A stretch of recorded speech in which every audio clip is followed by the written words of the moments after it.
Who doesn't love a bit of speculation goodness in Royal Rumble season? That is what keeps us going every year.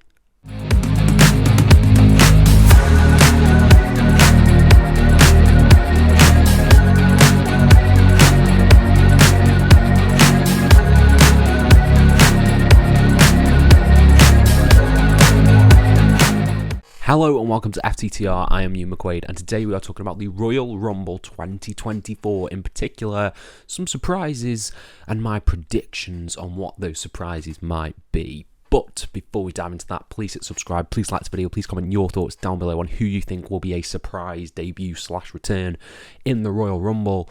And let's talk about this, because every year we have that discussion of who is going to be a surprise entrant, a cool get for a Royal Rumble match. And now we have two Royal Rumble matches, of course. We have the men's and we have the women's, which is double the surprises.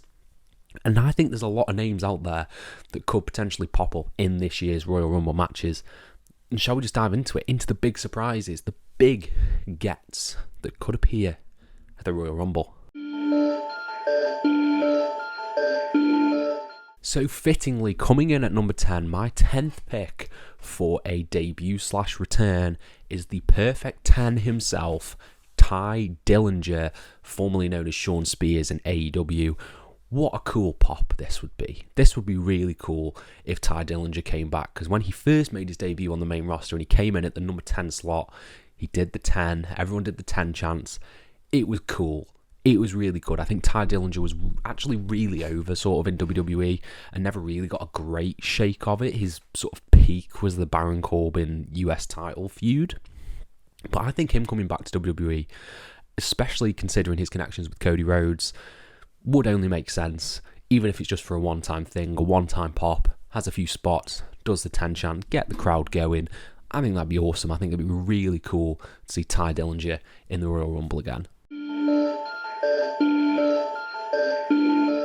Coming in at number 9, we have a big name from New Japan Pro Wrestling, and that is Tama Tonga. So Tama Tonga, following Wrestle Kingdom, announced that he would be finishing up with New Japan in January. I believe he said January the 28th. Now, the Royal Rumble is on January the 27th. That's not to say something couldn't be worked out and we get a surprise debut of Tama Tonga in the Royal Rumble. I think he's going to be WWE bound anyway. There's been reports of a lot of interest in Tama Tonga from WWE. He fits the build. He's a great wrestler, great promo, really cool guy. And yeah, him showing up in the Rumble, maybe just, WWE throw a bit of extra cash New Japan's way and say, listen, I know it ends a day before, but can we use him in the Royal Rumble? That'd be sick. That'd be really cool if they can make this happen. And it'd be maybe not on the level of the AJ Styles debut in the Royal Rumble, but it'd be that level. It'd be a huge, shocking surprise, a big, shocking signing that WWE have made. And it'd be really exciting to see it happen.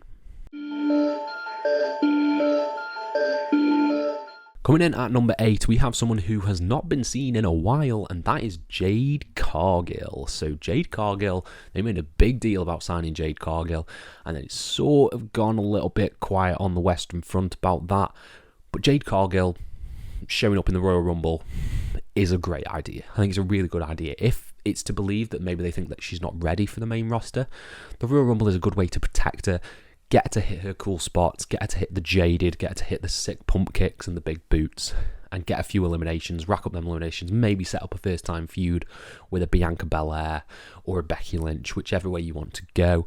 And there you have it. There you have it set. I think the Royal Rumble is a perfect place to debut Jade Cargill. She fits the mould. She's awesome. Haven't seen her yet, and I'd be excited to see her in this match.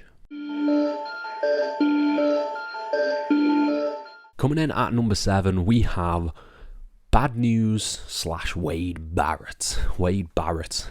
Yes, please. I'd love to see Wade Barrett come back, even if it's just for this one match.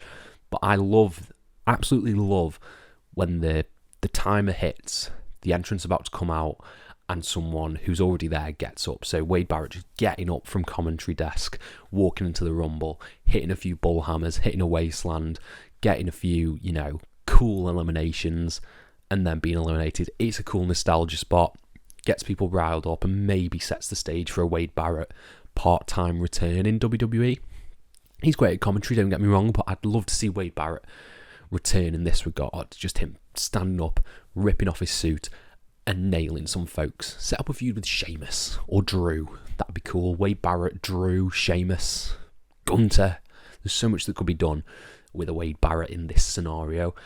And I think it's awesome. I think it's awesome if he came back.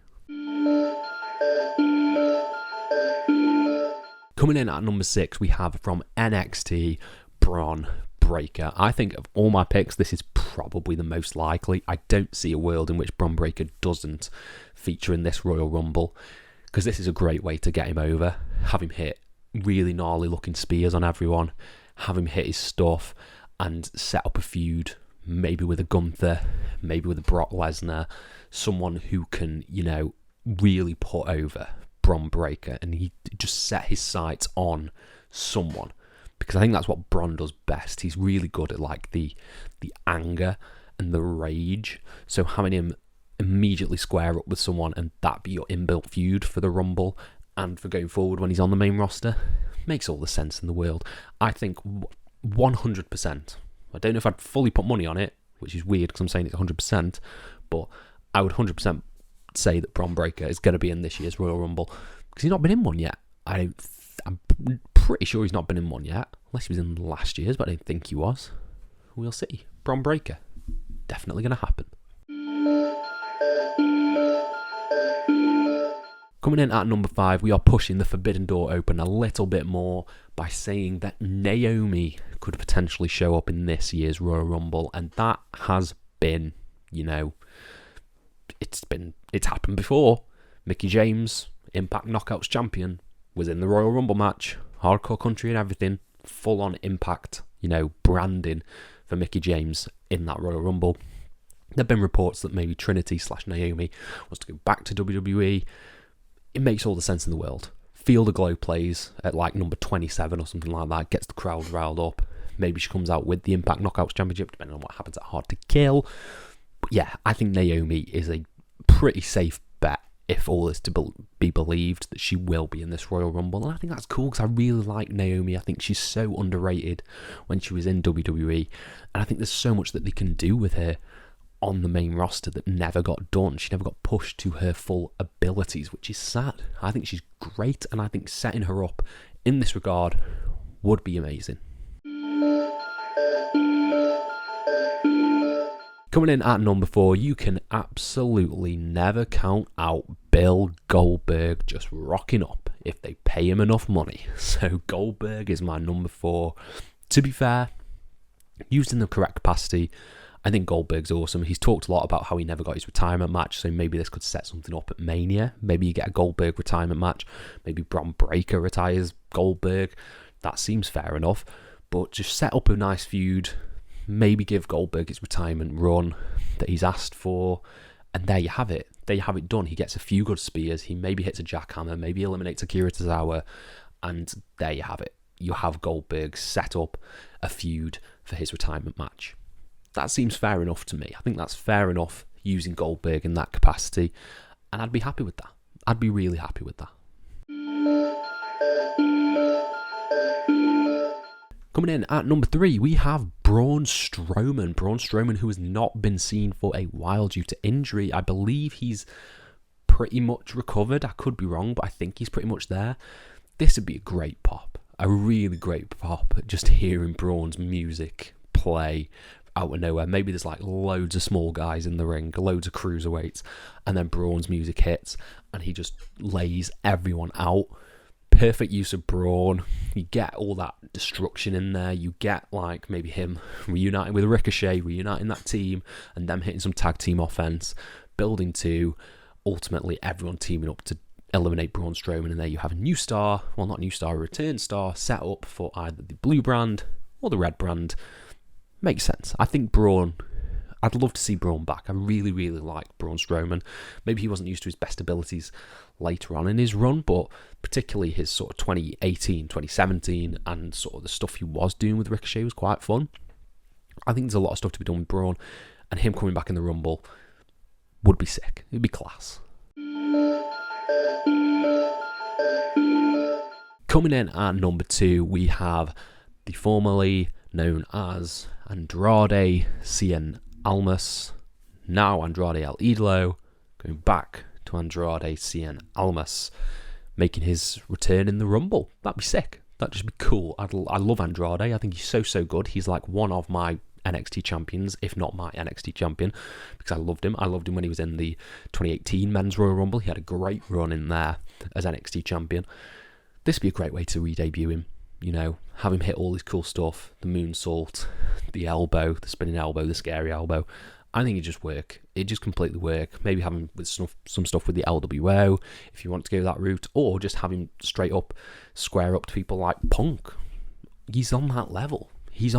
Staring down at Cody Rhodes. Bring out a flaming table again, because we know how well that went last time. That works. Andrade, I don't want to see him go to NXT.